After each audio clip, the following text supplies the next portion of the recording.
टीएफडी India news 24 टीएफडी India news 24 में आप सभी दर्शकों का स्वागत है। मोदी का प्लान बिहार में फेल, नीतीश पलटी। बड़ी महत्वपूर्ण के अंदर सब कुछ ठीक ठाक नहीं है, क्योंकि इस तरह की भी जो खबरें आई कि मोदी एनडीए गठबंधन को ही तोड़ना चाहते हैं, तब सवाल और भी गंभीर खड़े हो गए। नीतीश कुमार एक सर के दर्द बने हुए हैं मोदी सरकार के लिए, और बिहार में अगर कुछ भी होता है तो उसका सीधा असर दिल्ली की सत्ता पर पड़ेगा, इस बात से इनकार नहीं कर सकते। दिल्ली सरकार भारतीय जनता पार्टी की तरफ से नीतीश कुमार की सरकार को गिरा करके भारतीय जनता पार्टी अपना सीएम बनाने की कोशिश कर रही है। बीती रात जो खबरें आई वह खबरें बहुत चौंकाने वाली थी।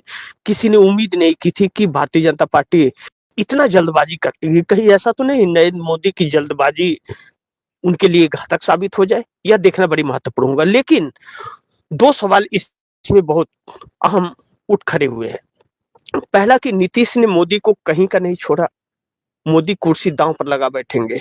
यह बातें क्यों कही जा रही हैं? इसलिए कि जीतन राम मांझी और उपेंद्र कुशवाहा इस वक्त नीतीश कुमार के साथ खड़े हो गए हैं बड़ी मुस्तैदी से।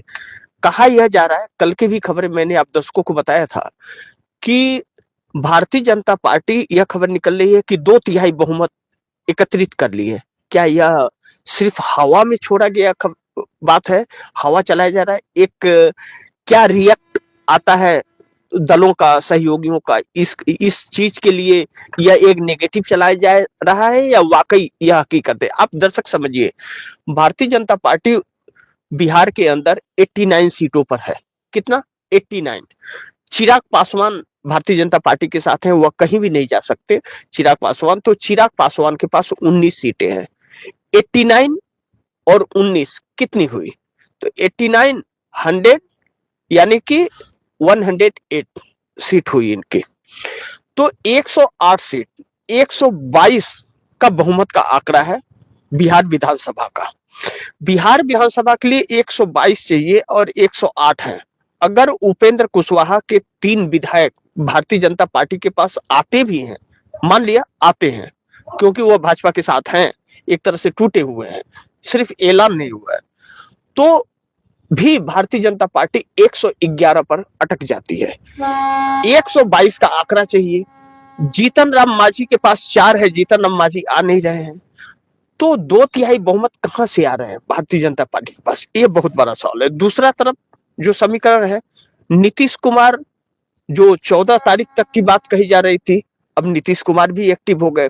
इस सह और मात के खेल में दिल्ली की सरकार लटकी हुई है।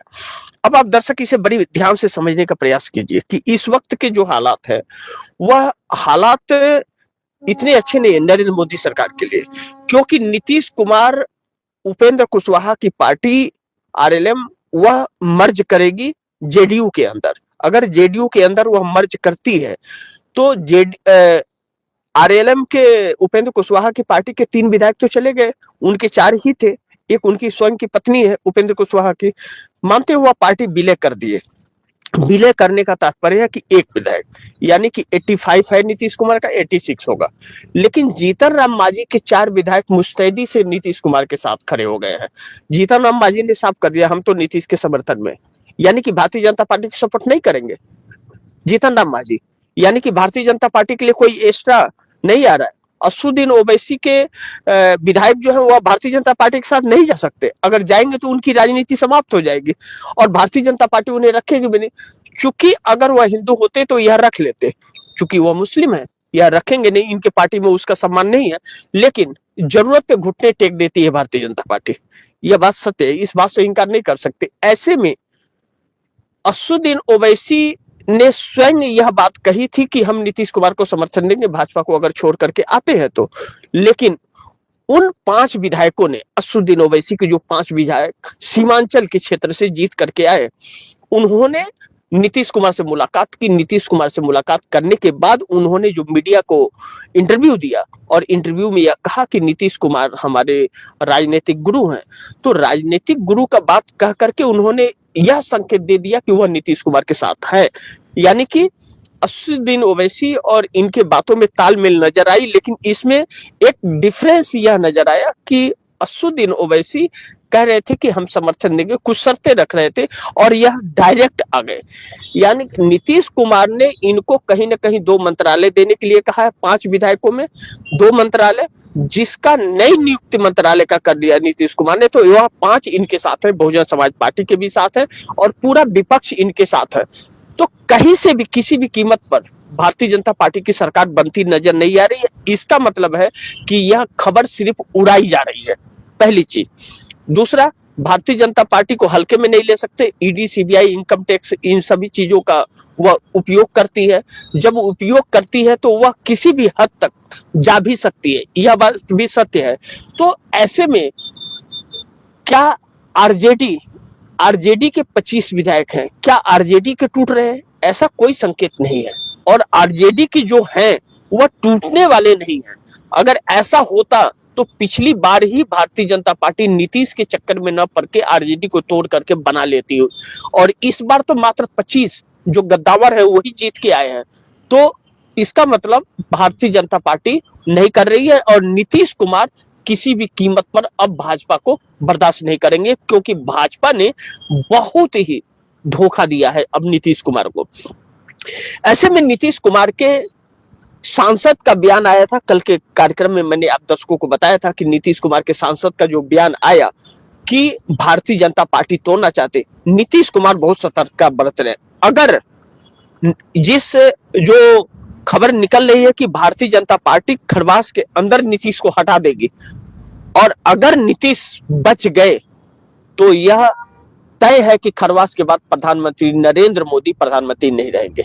इस बात से इंकार नहीं कर सकते। दूसरी तरफ, जैसा मैंने कहा कि नीतीश ने मोदी को कहीं का नहीं छोड़ा, इस बात को बड़ी ध्यान से समझिए। मैं बार बार आप दर्शकों को कह रहा हूं कि नीतीश कुमार और चंद्रबाबू नायडू दोनों का कम्युनिकेशन तालमेल है इस वक्त और लगातार यह लोग संपर्क में हैं। क्यों कह रहा हूं? क्योंकि जब नीतीश कुमार तब एक्टिव हुए जब चंद्रबाबू नायडू ने अल्टीमेटम दिया और यह बात निकल करके आई कि एकनाथ शिंदे और चंद्रबाबू नायडू नीतीश कुमार के एक्शन का इंतजार कर रहे हैं। ध्यान दीजिएगा आप दर्शक। तो चंद्रबाबू नायडू आंध्रा चले जाते हैं, अमित शाह से मुलाकात होती है, नितिन नवीन से मुलाकात होती जो राष्ट्रीय कार्यकारी अध्यक्ष नए बने हैं, वित्त मंत्री निर्मला सीतारमण से मुलाकात होती है, नितिन गडकरी से मुलाकात होती है और भी मंत्रालय से, मनोहर लाल खट्टर से मंत्रालय होती है। 1,50,000 करोड़ का डिमांड सभी मंत्रालय से मिला करके डेडलाइन। उसके बाद नीतीश कुमार दिल्ली आते हैं, लेकिन नीतीश कुमार का साथ सम्राट चौधरी छोड़ते नहीं है। उनके साथ साथ आते हैं, साथ बैठते हैं, साथ उठते हैं, साथ जाते हैं। नीतीश कुमार को यह गवारा नहीं। अमित शाह से जो मुलाकात हुई और नीतीश कुमार जो गए, वह कुछ भी उसके बाद बयान नहीं दिए हैं। नीतीश कुमार यह तो समझ गए कि सम्राट चौधरी को सीएम यह लोग बनाना चाहते हैं। जो सम्राट चौधरी सुशील मोदी की तरह एक तालमेल बना रहे थे नीतीश कुमार से, वह तालमेल टूट गया और नीतीश कुमार ने सम्राट चौधरी को बहुत फटकार लगाई है। पहली चीज कि नीतीश जैसे गए वैसे ही भारतीय जनता पार्टी ने नीतीश कुमार को खरवास के बाद इस्तीफा दे देंगे गोदी मीडिया में जो चली, इससे और भी गुस्से में आ गए चंद्रबाबू नायडू। अब ऐसे में बड़ी महत्वपूर्ण यह है कि भारतीय जनता पार्टी सुधरने का नाम नहीं ले रही है। तो कहीं ऐसा तो नहीं कि बिहार के चक्कर में मोदी अपनी कुर्सी दांव पर लगा रहे हैं, क्योंकि अब नीतीश कुमार के पास भी कोई रास्ता नहीं बचता है। नीतीश कुमार 5 साल सीएम रहना चाहते हैं और भारतीय जनता पार्टी तत्काल वहां पर अपना सीएम बनाना चाहती है उत्तर प्रदेश के अंदर, बिहार के अंदर। तो ऐसे में नीतीश कुमार का एग्जिट प्लान बार बार पूछ रही है और एग्जिट नहीं है उनका। 5 सालों तक कुर्सी खाली नहीं है, इस बात का बार बार संकेत नीतीश कुमार दे रहे और यह तय करके बैठ गए नीतीश कुमार। ऐसे में नरेंद्र मोदी सरकार के लिए आने वाले वक्त में बड़ी मुसीबत आने वाली है। क्यों? कि अब नीतीश कुमार जो प्लान बी था उनका, वह एक्टिव हो चुका है और वह बहुत जल्द, अगर भारतीय जनता पार्टी ने खरवास के पहले कोशिश की सरकार गिराने का, तो मोदी की सरकार गिर जाएगी। यह तो बात अब पक्की हो गई है, क्योंकि नीतीश कुमार के सांसद 12, यह भी चीजें आप दर्शकों को बता दूं, 12 सांसद नीतीश कुमार के साथ नहीं है। पहली चीज, नीतीश कुमार के उसमें से 5 से 6 सांसद नरेंद्र मोदी के साथ में है, 5 से 6, लेकिन 6 सांसद वह नीतीश कुमार के साथ है, यानी कि 50-50 का हिस्सा है। यानी कि वह 50 जो है, वह 50 नरेंद्र मोदी के साथ जाते हैं, तो वह उनकी संस्था जाएगी नहीं, किसी भी कीमत पे नहीं जाएगी, क्योंकि दर बदल कानून लागू नहीं होने देगा। और ओम बिरला जो स्पीकर है पार्लियामेंट के अंदर, वह संस्था उसकी जाने नहीं देंगे, क्योंकि वह जानते ही यह संस्था चली गई तो फिर यह चुनाव जीत के नहीं आ पाएंगे, तो कोई मतलब नहीं होगा, वह नहीं जाएंगे। लेकिन 6 सांसद नीतीश कुमार के साथ रह जाएंगे। प्रभाव क्या पड़ेगा यह तो वक्त बताएगा कि उन 6 सांसदों को बिहार किस तरीके से लेगा, देश किस तरीके से लेगा, यह वक्त है। लेकिन नीतीश कुमार के पास मात्र 6 सांसद बचते हैं। अगर वह विपक्ष के साथ सरकार बनाएंगे तो, और अगर विपक्ष के साथ सरकार उन्होंने नहीं बनाई तो उनके वह 6 सांसद भी टूट करके कांग्रेस या आरजेडी में जा सकते हैं। तो आरजेडी का इस वक्त वह सीट नहीं बचा है। कांग्रेस का चांसेज है कि तख्ता पलट अगर सरकार बदलती है मोदी की, तो वहां पर सरकार बनने के लिए उनके पास वो रहेगा, तो वह जा सकते हैं उधर। यानी कि विपक्ष की तरफ ही जाएंगे, भारतीय जनता पार्टी में नहीं आएंगे, वह किसी भी कीमत पे नहीं आएंगे। उनके विरोध में वह पहले से भी खड़े हैं। ऐसे में नरेंद्र मोदी के लिए एक संकट हो गई। दूसरी तरफ जीतन राम मांझी पूरी तरह से नीतीश कुमार के साथ खड़े हो गए, और जो उपेंद्र कुशवाहा के 3 विधायकों को भारतीय जनता पार्टी ने तोड़ी है, कहीं ऐसा ना हो कि भारतीय जनता पार्टी को यही 3 विधायक उसकी राजनीति को समाप्त करने वाले विधायक बन जाए। क्यों कि जिस तरह जनसंघ को समाप्त करके 1980 में भारतीय जनता पार्टी बनी थी, अब भारतीय जनता पार्टी का भी वही परिस्थिति जो 1980 में था, आज वही हाल है। इस बात से इनकार नहीं कर सकते। दूसरी चीज एक बड़ी महत्वपूर्ण है कि बिहार में मोदी ने जल्दबाजी कर दिया, मांझी कुशवाहा ने नीतीश का किया समर्थन। अब उपेंद्र कुशवाहा या जीतन राम मांझी खुल करके नीतीश कुमार के साथ आ गए। जो अभी तक दबी जबान थे वह खुल करके, उपेंद्र कुशवाहा यहां तक तैयार हो गए कि हमारे 3 विधायक अगर आप तोड़ रहे हो तो तोड़ लो, कोई दिक्कत नहीं है, मैं नीतीश के ही साथ रहूंगा। यानी कि भारतीय जनता पार्टी के साथ नहीं, नीतीश भाजपा के साथ रहे तो वह रहेंगे, अन्यथा नहीं रहेंगे। जीतन राम मांझी जब यह बात कहते हैं कि मैं इस्तीफा दे दूंगा, मैं गठबंधन तोड़ दूंगा, मैं मंत्री पद से इस्तीफा दे दूंगा, मंत्री का लालच थोड़ी है हमको, तो हर कोई जानता है जीतन राम मांझी छोटी पार्टी है, 4 विधायक 1 सांसद की पार्टी है। मंत्रालय उनके लिए कितना अहम है हर कोई जानता है, बहुत महत्व रखता है, और उससे उनकी पार्टी मजबूत होती है, पैसे आते हैं, उससे कमीशन आता है। और अब जीतन राम मांझी तो कहते हैं कि सांसद निधि से 10% कमीशन लेते हैं, सब कोई लेते हैं, मैं भी लेता हूँ, खुलेआम कहते हैं। तो ऊपर से कितना लेते होंगे आप समझिए, फिर उसके बाद ये तो अंदर की बात है। ऐसे में जीतन राम मांझी भाजपा के न साथ देकर के नीतीश कुमार के साथ खड़े भी है, और बयान भी नीतीश कुमार के पक्ष में देते नजर आए। यानी कि अभी तक तो नीतीश कुमार के साथ एक प्लस पॉइंट बनी हुई है, लेकिन वह प्लस पॉइंट कब तक कायम रहेगी? अगर नीतीश कुमार ने थोड़ा भी गड़बड़ करने की कोशिश की, भाजपा के साथ ही रहने का अगर थोड़ा भी फिर संकोच और देर किया, तो भाजपा उन्हें खत्म कर देगी। पहली बात कि जेडीयू पूरी तरह से टूट जाएगी, जो साथ है वह भी साथ छोड़ करके चले जाएंगे, क्योंकि भाजपा किसी भी कीमत पर बिहार में अपना सीएम बनाना चाहती है। अब दूसरी चीज, अगर नीतीश, अब भाजपा की ये बात हो गई, नीतीश ने अगर अपना मन बना लिया कि, क्योंकि और कोई रास्ता नीतीश कुमार के पास बचता नहीं है। नीतीश कुमार अगर भारतीय जनता पार्टी के साथ रहे तो या तो भारतीय जनता पार्टी के हाथ में सत्ता सौंप दे, उसका सीएम बना दे, बात खत्म।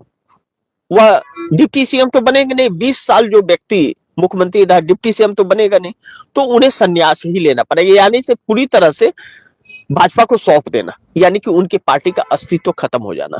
दूसरी चीज, और अगर नीतीश कुमार ने कैबिनेट बदल दिया, जिसकी चर्चा बड़ी तेज हो गई है, बहुत ज्यादा, कन्हैया बेल्लारी जो वरिष्ठ पत्रकार बिहार के हैं, जो भारतीय जनता पार्टी वालों के साथ भी बैठते हैं, जो जेडीयू के साथ भी, आरजेडी के साथ भी, मांझी हो चाहे कुछ, सबके साथ जो बैठते हैं, सबसे वरिष्ठ पत्रकारों में अगर बिहार के अंदर कहा जाए तो कन्हैया बेल्लारी है, और कन्हैया बेल्लारी का सबसे बैठना उठना होता है, और सरोज है, और संतोष सिंह, यह 3 लोग हैं जो बैठते। इन तीनों का मानना है कि अगर नीतीश इस्तीफा तो देंगे नहीं, पहली चीज, और दूसरी चीज, नीतीश के पास तकरीबन 126 से 130 विधायक मौजूद हो चुके हैं। अगर 126 से 130 विधायक नीतीश के संपर्क में हो गए हैं और नीतीश सिंगल लार्जेस्ट पार्टी बन सकते हैं, उनकी पार्टी में विलय भी करने की तैयारी हो रही है, तो भाजपा तो उतना नहीं जा सकती, लेकिन 100 अप नीतीश कुमार कर सकते हैं। 85 है उनके पास में, 5 अगर वो आ गए असुद्दीन ओवैसी के, तो वह 90 हो जाते हैं, और उनके पास में निर्दलीय भी आने को तैयार है, उपेंद्र कुशवाहा के 1 है, और कांग्रेस के भी 6 हैं।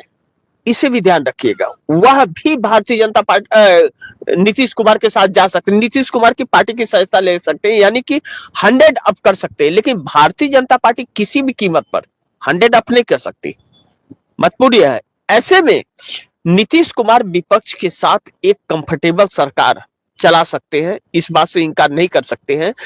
तो ऐसे में भारतीय जनता पार्टी के लिए दिक्कत तब हो जाएगी अगर नीतीश कुमार में, जैसा कन्हैया बेल्लारी या सरोज सिंह का कहना है, जो वरिष्ठ पत्रकार है बिहार के, उन लोगों का मानना यह है कि नीतीश कुमार इस्तीफा न देकर के वह कैबिनेट को बदल देंगे। कैबिनेट बदलने का तात्पर्य यह हुआ कि नीतीश कुमार भारतीय जनता पार्टी के मंत्रियों को हटा करके नया कैबिनेट बना देंगे, तो भारतीय जनता पार्टी अपने आप विपक्ष में जाने को मजबूर हो जाएगी, क्योंकि उसे हटा देंगे और बहुमत वहां साबित कर देंगे विधानसभा के अंदर ही। तो राज्यपाल तक की बात नहीं जाएगी, राज्यपाल के पास जो बात जाएगी वह बात इस चीज के लिए जाएगी कि भाई आप मंत्री पद का शपथ दिला दो, उन्हें दिलाना पड़ेगा, क्योंकि बहुमत में है सरकार। उसने तो कैबिनेट बदल दिया, कैबिनेट मुख्यमंत्री के अंदर आता है, मुख्यमंत्री जब चाहे तो कैबिनेट बदल सकता है, जैसे प्रधानमंत्री अपना कैबिनेट बदल सकता है, वैसे मुख्यमंत्री भी बदल सकता है। यहीं पे मात खा रही है भारतीय जनता पार्टी, क्योंकि अब सिंगल लार्जेस्ट वाला हिसाब नहीं रहेगा। अगर नीतीश कुमार इस्तीफा देते तो सिंगल लार्जेस्ट का नाम आता कि सिंगल लार्जेस्ट पार्टी को हम वो देंगे, इन्विटेशन देंगे सरकार बनाने के लिए। वो सिस्टम, वो बात तो खत्म हो गई। फर्स्ट टाइम ही होता है जब चुनाव के बाद जब सरकार बननी होती है तो पहले होता है, तो वह तो चीज चले गए, भाजपा और सबका मिल करके चला गया। तो अब नीतीश कुमार सीएम है, वह कैबिनेट बदल रहे हैं, तो इसमें कोई दिक्कत नहीं है, कोई कुछ कर भी नहीं सकता है। तो भाजपा यहीं पे फंस रही है, इसी सिंगल लार्जेस्ट के पास में फंस रही है कि नीतीश कुमार उस नौबत को नहीं आने देंगे। अगर इस्तीफा देते हैं नीतीश कुमार, तब राज्यपाल को, सरकार गिर जाती है, तब राज्यपाल को करना पड़ेगा कि वह सिंगल लार्जेस्ट पार्टी को क्या इनविटेशन देंगे कि भाई आप सरकार बनाइए। तो ऐसे में अगर भाजपा कहेगी कि हम समर्थन वापस, तो वो कहेंगे पटल पर कि हम बहुमत साबित करेंगे, तो विपक्ष के साथ मिलकर के वो बहुमत साबित कर देंगे। तो इसका वो वाला जो एक दांव था भारतीय जनता पार्टी का कि राज्यपाल को अपने पक्ष में ले लेंगे, उसी का भाजपा का राज्यपाल है, तो वह दांव फेल हो गया, वह अब काम नहीं करेगा। तो ऐसे में नीतीश कुमार सरकार अगर बना दिए बिहार में, तो भारतीय जनता पार्टी के पास नीतीश कुमार के जो 6 सांसद, मैं आप दर्शकों को बताया कि 6 सांसद भाजपा के साथ हैं 12 में, वह 6 सांसद ज्यादा देर तक नहीं रहेंगे, क्योंकि उसके बाद बहुत बड़ा भूचाल आएगा देश की राजनीति में। क्योंकि चंद्रबाबू नायडू, एकनाथ शिंदे, अजीत पवार बिल्कुल इनके साथ नहीं है, और नवीन पटनायक जैसे लोग इंडिया गठबंधन के साथ आकर के खड़ा होने वाले हैं। तो बड़ी महत्वपूर्ण है। और मैं सफर कर रहा था, इसके लिए आज मुझे रास्ते से न्यूज करना पड़ा, और मैं आप दर्शकों तक खबर पहुंचाया हूँ, नेटवर्क का भी प्रॉब्लम था। तो आप दर्शकों से गुजारिश करूंगा कि इस खबर को ज्यादा से ज्यादा शेयर कीजिए, अपने दोस्तों को भी कहिए आगे शेयर करें। आपने अगर चैनल को सब्सक्राइब नहीं किया, सब्सक्राइब कर लीजिए, दोस्तों को भी कहिएगा चैनल को सब्सक्राइब करें। 12:30 बजे फिर करूंगा। उत्तर प्रदेश से कुछ बहुत बड़ी खबर आ रही है, उस पर 12:30 बजे आप दर्शकों के सामने मैं हाजिर होऊंगा, जरूर जुड़िएगा। बहुत ही संकट में भारतीय जनता पार्टी सरकार, उत्तर प्रदेश से खुद कहते हैं ना, बाहर वालों से तो कोई लड़ लेता है, घर वालों से नहीं लड़ पाता है। तो 12:30 बजे जरूर जुड़िएगा और अपने दोस्तों को भी जोड़िएगा। और आपने अगर चैनल को सब्सक्राइब नहीं किया, सब्सक्राइब कर लीजिए, दोस्तों से भी कहिए चैनल को सब्सक्राइब करें।